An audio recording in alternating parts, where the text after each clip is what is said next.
이 시간 우리에게 주시는 하나님의 말씀은 구약성경 열왕기하 23장 24절에서 26절까지의 말씀입니다. 제가 보는 성경으로 구약 604쪽입니다.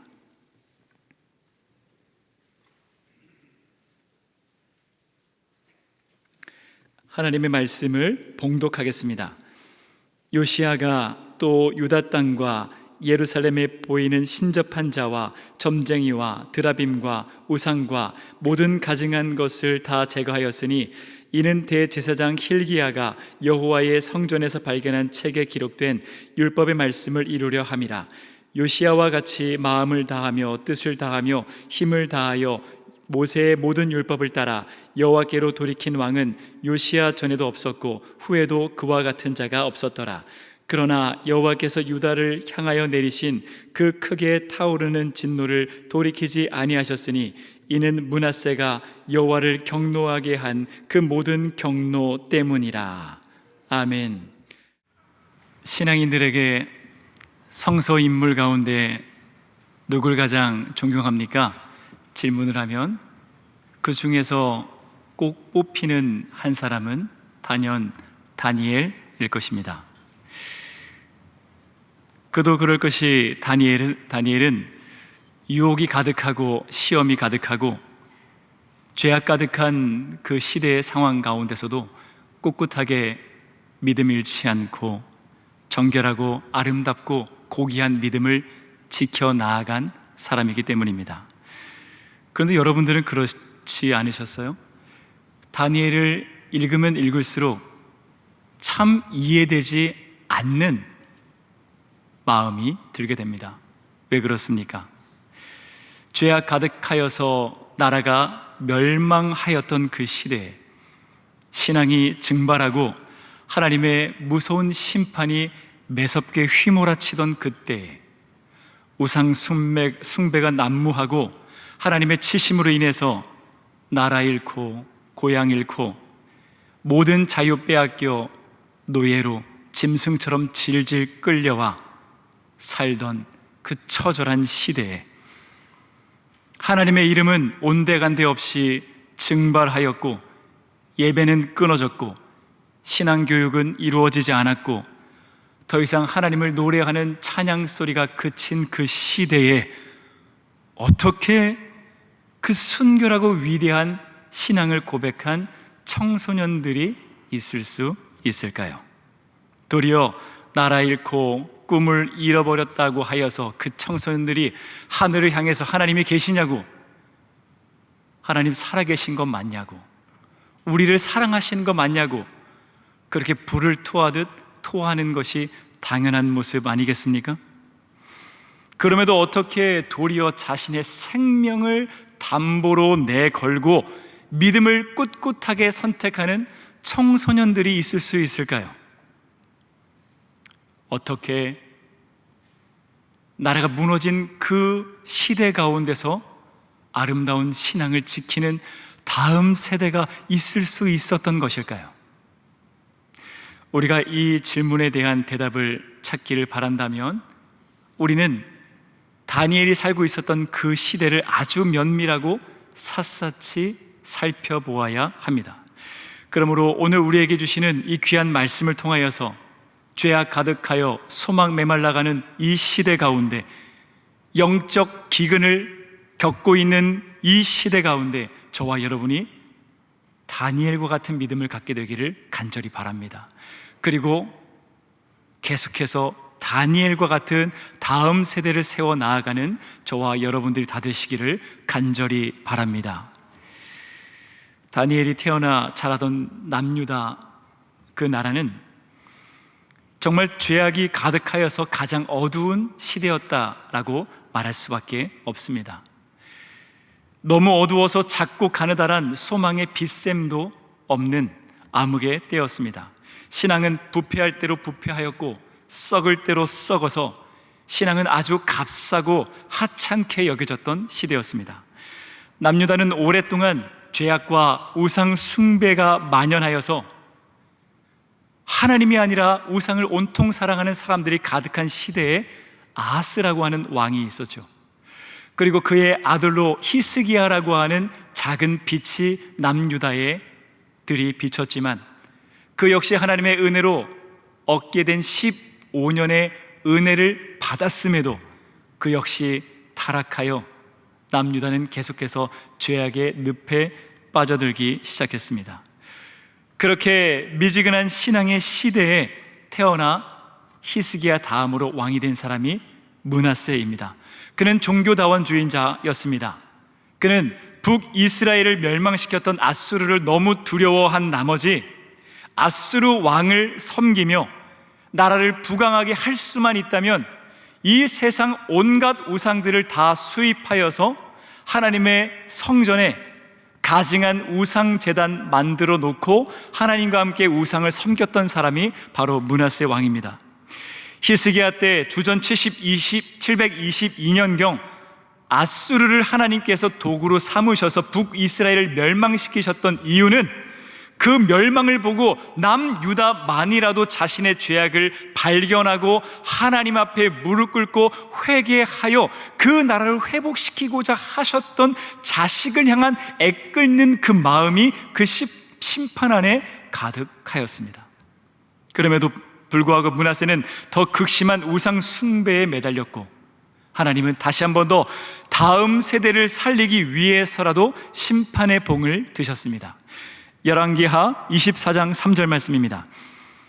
이 일이 유다에 임함은 곧 여호와의 말씀대로 그들을 자기 앞에서 물리치고자 하심이니 이는 므낫세의 지은 모든 죄 때문이며. 그리고 이후 므낫세는 그렇게 죄악 가운데 죽게 되었고 그의 아들 아몬이 왕에 오릅니다.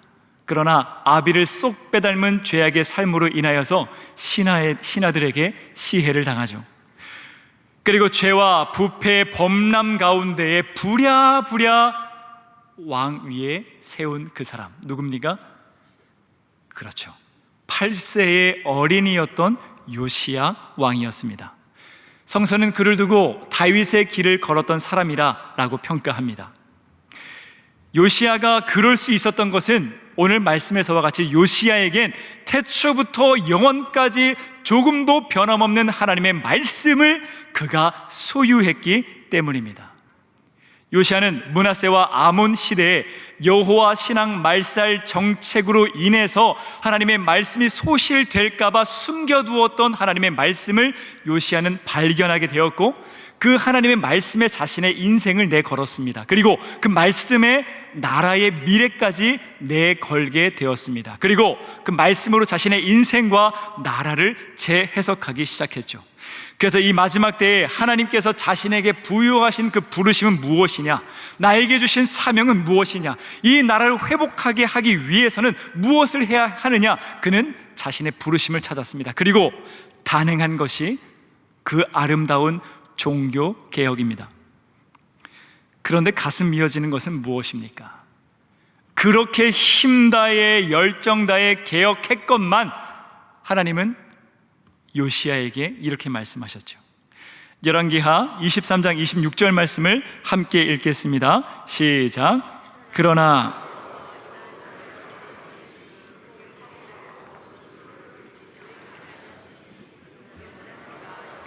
경노하게 한 그 모든 경노 때문이라. 요시야야, 내가 말씀으로 개혁한 것 참 수고 많았다. 그러나 이스라엘이 저지른 그 거대한 죄악, 므낫세가 저지른 그 거대한 죄악으로 인해서 나는 이 나라에 내릴 그 심판을 어떻게 하겠다? 거두지 않겠다 말씀하셨습니다. 요시야야, 나라는 반드시 멸망할 것이다. 그러나 너는 그것을 보지 못하고 죽게 될 것이다. 네가 나를 사랑했으니 내가 너를 사랑하여 네가 나라가 멸망하는 그 모습을 보지 않고 그 전에 내가 은혜로 너를 거두어 가리라. 하나님은 말씀하셨습니다. 그런데 이후에 펼쳐지는 하나님의 말씀은 도무지 우리가 이해하기가 어렵습니다. 너무 의심스러워서 눈을 비비고 비벼서 초점을 찾아 다시 보아도 이해가 되지 않습니다. 그렇게 하나님은 여전히 이스라엘을 심판하시겠다고 말씀하셨습니다. 그러므로 이스라엘에게는 멸망이 이미 주어졌습니다.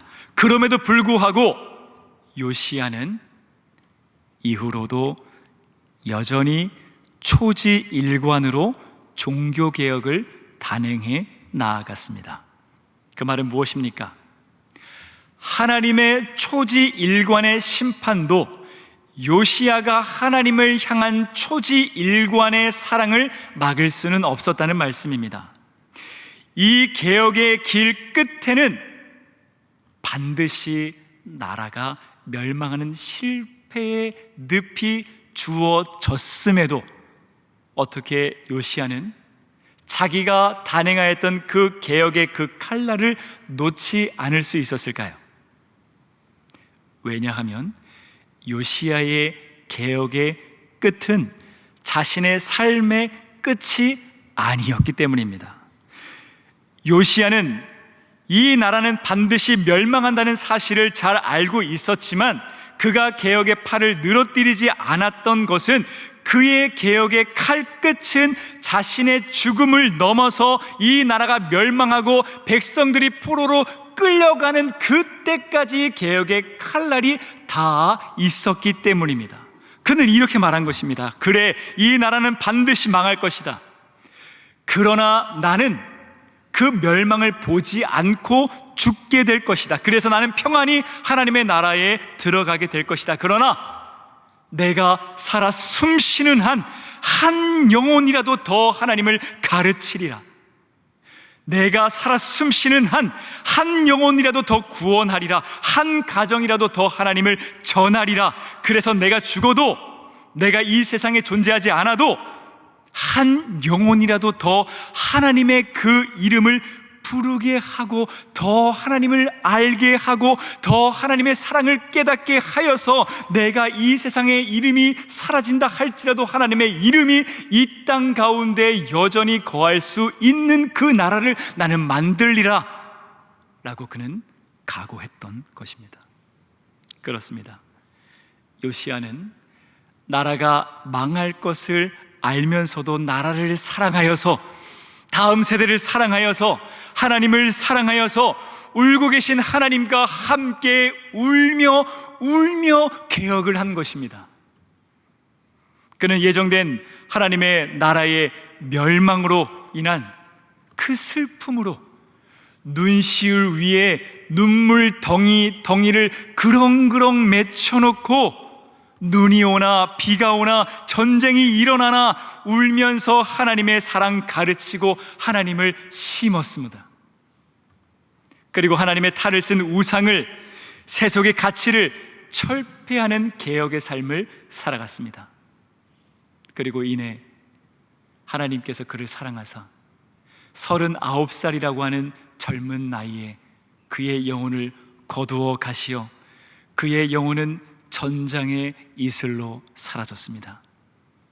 그리고 하나님은 사랑하는 요시야를 위해서 유보하셨던 그 심판의 밸브를 오프해서 온으로 방향을 전환했습니다. 그리고 남유다는 멸망을 향한 급한 내리막을 걷기 시작했고 끝내 바벨론에게 나라가 멸망당해 그 귀한 하나님의 백성들이 죽임을 당했고, 살아남는다 할지라도 그 원수의 나라의 포로로, 노예로 짐승처럼 끌려가 노예의 삶을 살게 되었습니다. 그리고 그렇게 잡혀 끌려간 그 포로 가운데에 거했던 청소년이 바로 다니엘과 하나냐와 미사엘과 아사랴입니다. 나라가 멸망했다 할지라도, 죄악으로 나라가 타락하고 죄악의 오물 가득한 그곳에 반짝거리며 빛났던 그 보석이 바로 다니엘과 하나냐와 미사엘과 아사랴였고, 바로 그들이 요시야가 품었던 다음 세대입니다. 어떻게 해서든 생명 다해 눈물로 심었던 그 하나님의 씨앗이 싹이 났고 줄기가 났고 잎이 푸르르게 맺혔고 그 푸르른 잎 사이로 빨갛게 열매를 맺혔던 사람이 바로 다니엘이라는 열매입니다. 그리고 이 다니엘은 그 새빨갛게 아름답게 열려서 이후 나라를 재건하는 데에 위대한 지도자로 쓰임을 받았다는 것을 우리는 성서를 통해서 확인할 수 있습니다. 요시야는 비록 전장의 이슬로 사라졌지만 그 전장의 이슬은 다음 세대를 살리는 생명수 샘물이 되어서 다음 세대가 그 생명수 샘물을 받아 먹고 주 예수님 오시는 그날까지 그 믿음을 지켜가는 이스라엘을 만들었다는 사실을 우리는 확인할 수가 있습니다. 그리고 그 희생의 생명수 샘물은 이후에 예레미야 열매로, 에스겔 열매로, 하박국 열매로, 에스라, 느헤미야, 학개, 스가랴, 말라기, 세례, 요한의 열매로 맺히게 되었고 그 열매들은 주 그리스도 예수께서 다시 이 땅에 초림하시는 그 길을 예비하게 되었습니다. 사랑하는 여러분, 만약 요시야가 힘껏 들었던 종교개혁의 그 칼날을 결실이 없다 하여, 힘들다 하여, 소망이 없다 하여, 어차피 망할 것이라 하여, 소용이 없다 하여, 아무도 듣지 않는다 하여, 소수라고 하여 그 개혁의 칼날을 힘없이 내려놓았다면, 멸망하는 나라를 그저 망연자실 바라보고 한숨만 푹푹 쉬며 한탄만 하며 세상과 똑같이 우상 사랑하고 세상 사랑하며 하나님의 말씀에 등을 돌렸다면 다니엘은 존재했을까요? 예수께서 오실 그 길이 예비될 수 있었을까요? 요시야의 다음 세대를 향한 열망과 열정과 지독한 신앙의 고집이 예수께서 오실 길을 예비하게 되었고, 그리고 그 열매는 오늘이라고 하는 이 대한민국이라는 열매를, 그리고 오늘도 주 예수 이름 부르짖는 저와 여러분이라고 하는 그 열매가 맺혀지게 한 것입니다. 사랑하는 여러분, 이제는 너무 많이 들어서 또 그 소리야? 이젠 지긋지긋해. 하도 많이 들어서 귀에 굳은 살이 박혀서 이제는 면역되어 조금도 마음에 요동함이 없겠지만 한국교회는 무너지고 있습니다. 더 나아가 세계교회조차 위기 중에 있습니다. 우리 교단과 감리교 통계 자료만 살펴보아도 2022년에서 2023년 사이에 15만여 명의 교인들이 사라졌습니다. 이는 1000명 출석하는 중형교회가 1년 사이에 150개가 사라진 결과입니다. 우리 교단만 살펴보면 2015년에 281만이었던 교인들이 2024년에 220만이 되어서 61만여 명이 증발했습니다. 다시 환산해보면 우리 교단만 1000명의 중형교회가 10년 사이에 610개가 사라진 결과입니다. 10년 동안 한국교회는 바닥 없이 추락하고 있습니다. 연령을 보면 더욱 무거운 근심으로 머리가 지끈거립니다. 한국교회의 50대 이상 비율이 50.35%입니다. 그 말은 한국교회의 50대 이상이 절반이라는 사실입니다. 그리고 7년 뒤에는 2031년에는 60세 이상 교인이 모든 교인 비율을 앞지르게 된다는 예상이 나왔습니다. 지금 교회는 급격하게 나이 들고 있고, 지금 교회의 척추는 굽을 대로 굽어서 디스크 진단을 받은 지가 옛날입니다. 다음 세대를 볼까요? 교회학교 다음 세대는 2014년도엔 43만이었지만 2024년도에는 26만이 되었습니다. 그 말은 10년 사이에 교회학교가 반토막이 났다는 것입니다. 이는 다음 세대가 반토막이 났다는 그 결과를 넘어서서 다음 세대는 미전도 국가 영혼이 되었다는 말씀이죠. 현재까지 조사 결과에 따르면 10대 복음화 비율은 1에서 2%입니다. 청소년 복음화 비율은 2%입니다. 그 말은 대한민국 10대 아이들 가운데 100명이 있다면 그 100명 가운데 예수 믿는 사람은 몇 명이라는 거예요? 1명이라는 거예요. 통계적으로 우리가 환산을 해보면 근처 부대 초등학교의 전교생 180여 명 가운데 예수 믿는 어린이가 단 1명일 수 있다는 사실입니다. 여러분, 우리가 지금 사는 이 시대에 초등학교 전교생 가운데 예수 믿는 사람이 1명인 시대는 우리는 지금 살아가고 있습니다. 우리 교회는 교회 학교 아이들이 많으니 걱정하지 마십시오, 말하지 마십시오. 지금 우리 교회는 흡수 중에 있습니다. 주변에 있는 중소형 교회들이 교회 학교가 증발하여서 사라져서 어쩔 수 없이 그 교회 학교에서 예수 먹던 어린아이들이 믿음 살기 위해 정등교회 등 뒤로 하고서 겨우 교회 학교 버티고 있는 이 대형교회 향해 이불 싸들고 피난온 피난민들입니다. 그 말은 우리와 같은 대형교회 그 다음은 없다는 뜻입니다. 우리가 이 영적 피난민들을 지켜주지 않는다면, 예수로 잘 먹이지 않는다면, 말씀으로 입혀주지 않는다면, 가르치지 않는다면 이 피난민들은 더는 갈 데가 없다는 것입니다. 이 천안중앙교회 이후는 믿음 떨어져 사망하는 낭떠러지만 존재할 뿐입니다. 그리고 고통스러운 것은 이 추세대로 가다가는 더는 우리 교회가 흡수할 수 없는 중소형 교회도 없어진다라고 한다면, 이 큰 교회당 안에 어린아이들 발 구르는 소리를 우리는 들을 생각하지 말아야 합니다. 이미 지방의 몇몇 시골 교회는 텅텅 비어서 이제 흉물스럽게 버려진 시대가 오래입니다. 훗날 한국교회가 유럽교회처럼 술집이 될 날이 머지않아 올 것입니다. 사랑하는 여러분, 이 기근은 반드시 옵니다. 세상 아수르에, 세상 바벨론에 우리 한국교회가 돌 위에 돌 하나 남김없이 정복당하는 그때가 반드시 올 겁니다. 그렇다면 여러분, 우리가 지금 오늘 해야 할 일이 무엇입니까? 한탄하고 울고 있으면 됩니까? 어차피 망할 것이니 두 손 늘어뜨려 놓고 있으면 됩니까? 어차피 내가 죽을 때까지는 이 교회가 멀쩡할 것 같으니 나만 믿음 가까스로 잘 지키다가 천국 가면 됩니까?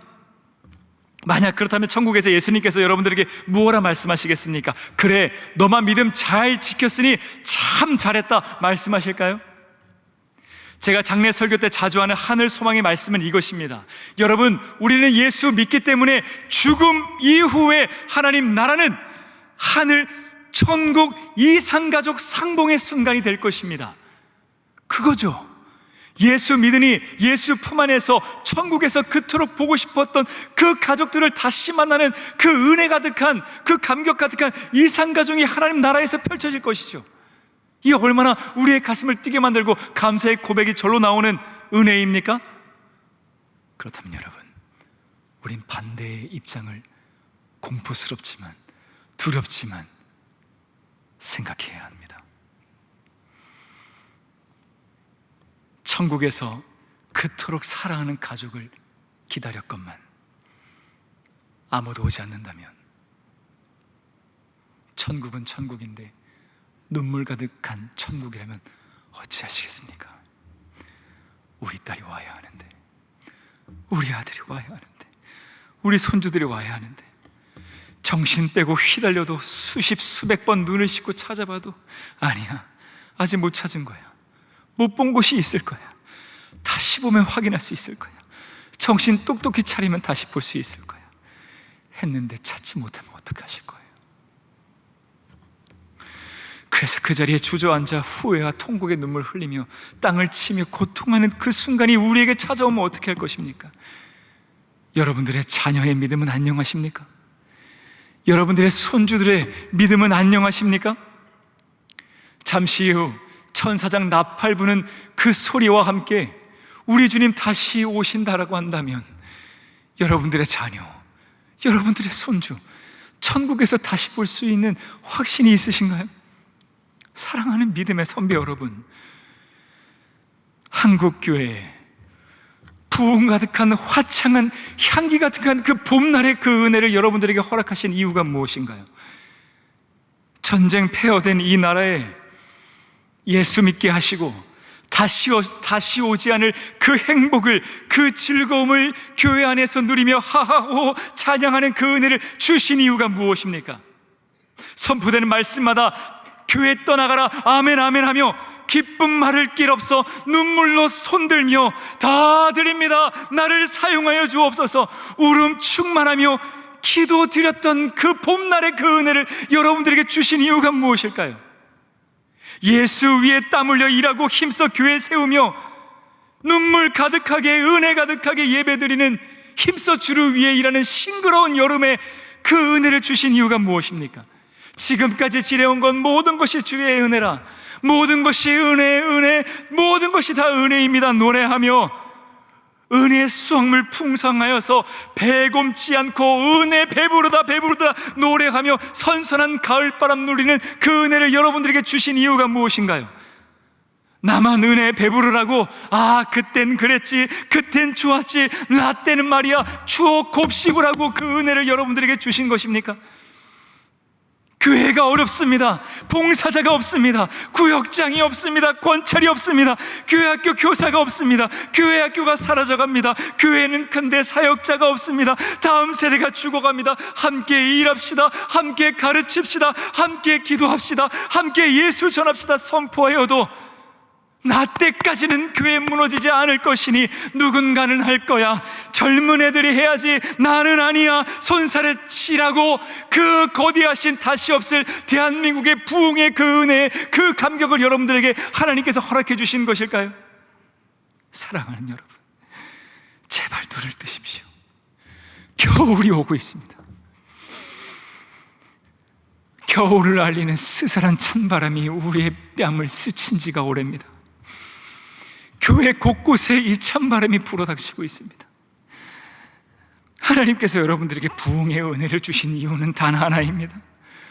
모든 생명 숨죽이는, 생명의 움트는 움직임이 없는, 어디에 가도 먹을 양식 없는, 온 세상 믿음 꽁꽁 얼어붙는, 교회에 아무도 발걸음을 옮기지 않아서 교회에 한기가 도는 뜨거운 열심도 열정도 성실도 주를 향한 사랑도 다 차갑게 식어버려 예수 십자가 아래 고드름이 열리는 혹독한 겨울을 준비하라고 여러분에게 봄의 은혜를, 여름의 은혜를, 가을의 은혜를 허락하여 주신 것입니다. 하나님은 많이 받은 자에게 많이 요구할 것이라 말씀하셨습니다. 사랑하는 여러분, 그러므로 우리가 요시야의 사명 이어받아 개혁의 삶을 살아갑시다. 다시 개혁의 칼을 들어 나의 삶을 더욱 거룩하게 개혁합시다. 세상이 듣든지 아니 듣든지 예수 그 이름 부르며 살아갑시다. 말할 수만 있다면, 들을 수만 있다면, 내 몸을 움직일 수만 있다면, 내 생명의 호흡이 붙어 있다고 한다면 사역 감당하여서 울면서 씨앗을 뿌립시다. 내가 죽어도, 내 이름이 이 세상에 사라져도 이 시대에 다니엘이, 에스겔이, 예레미야가, 하박국이, 느헤미야가, 예스라가, 학개가, 스가랴가, 말라기가, 세례 요한이 나오는 그 믿음의 시대를 날마다 만들며 살아갑시다. 다음 세대가 다시 오실 예수님의 재림의 그 길을 만드는 그 삶을 살아갑시다. 사랑하는 여러분, 제발 이 시대에 요시야가 되어 주십시오. 초점 잃어버린 여러분의 영혼의 뺨을 찰싹찰싹 치고 다시 말씀을 들어 읽으십시오. 다시 말씀을 사랑하십시오. 다시 말씀에 여러분의 인생을, 여러분의 자녀의 인생을 내거십시오. 그리고 성대에 비릿한 피맛이 날 정도로 세상을, 나라를, 교회를, 다음 세대의 그 영혼을 품고 부르짖어 기도하십시오. 하나님 이 시대를 살려주십시오. 이 나라를 살려주십시오. 교회를 살려주십시오. 다음 세대를 살려주십시오. 최선을 다해서 힘을 다해서 부르짖어 기도하십시오. 그리고 훈련받아 영적 지도자가 되십시오. 구역장이 되십시오. 권찰이 되십시오. 무너지고 부서지고 증발해 나아가는 저 교회 학교에 나아가 여러분이 교사로서 자원하십시오. 그리고 죽어가는 다음 세대의 영혼 부여잡고 죽어가는 그들의 영혼의 심장 위에 여러분들의 손을 얹고 심폐소생술을, 여러분들의 폐가 찢어질 때까지, 여러분들의 삼각근이 파열될 때까지 그 심폐소생술을 멈추지 마십시오. 그래서 내 이름이 사라져도, 내가 이 세상에 사라져도 여전히 예수 이름이 이 땅에 전해질 수 있는 믿음의 나라를 만들어 가십시오. 그래서 나는 죽어 예수를 남기는 삶을 살아가시기 바랍니다. 사랑하는 여러분, 겨울이 오고 있습니다. 혹독하고 모든 생명 집어삼키는 겨울이 오고 있습니다. 깨어나십시오. 지금은 잠들 때가 아닙니다. 지금은 주저앉아 쉴 때가 아닙니다. 적이 몰려오고 있습니다. 적군의 더러운 발걸음이 국경을 넘은 지가 오래입니다. 지금까지 우리는 적군에게 너무 많은 영토를 빼앗겼습니다. 선봉에서 견뎌 싸우던 우리의 전우들이 전사하였습니다. 전장 곳곳에서는 우리의 아군들이 항복을 선언하며 바벨론 군사들 앞에 초라하게 무릎 꿇고 살려달라 부르짖고 있습니다. 다시 성령의 검을 듭시다. 진리의 허리띠로 우리의 허리를 동여맵시다. 의의 호심경을 장착하고 평화의 복음의 신을 다시 신고 믿음의 방패를 들고 우리의 정신 위에 구원의 투구를 씁시다. 그리고 힘다해 예수의 용맹한 군사가 되어 내 한 목숨 위에 당신의 한 목숨 내어주신 예수님을 위해서, 아버지 나라 위해서 다음 세대 위에 내 생명 내 던집시다. 그리고 반드시 승리하십시오. 그리하여 하나님의 은혜의 나라에서 더 이상 기회가 없음에 후에 막심한 검은 눈물을 흘리며 고통스러워하는 것이 아니라 예수 잘 먹인 내 자식들, 예수 잘 가르친 내 제자들, 예수로 다시 살린 내 구역 권석들, 하나님 나라에서 다시 만나 부둥켜 안으며 잘했다고, 예수 잘 믿었다고, 예수 잘 붙들었다고, 수고했다고, 우리 주 예수님 품 안에서 안식을 누리자고 기쁨을 나누며 감격의 눈물 뺨에 가득 담아 볼을 비비며 주님께 영광 올려드리는, 천국에서 이상 가족 상봉을 기쁨으로 누리는 저와 여러분들이 다 되시기를 간절히 바랍니다. 기도하겠습니다. 하나님, 겨울이 오고 있습니다.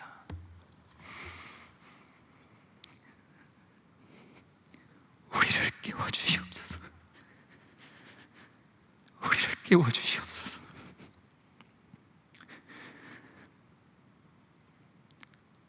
나 살리려 다 주신 그 사랑을 나 역시 주 위에 다 바칠 수 있는 하나님의 군사들 되게 하시옵소서. 예수님의 이름으로 기도합니다. 아멘.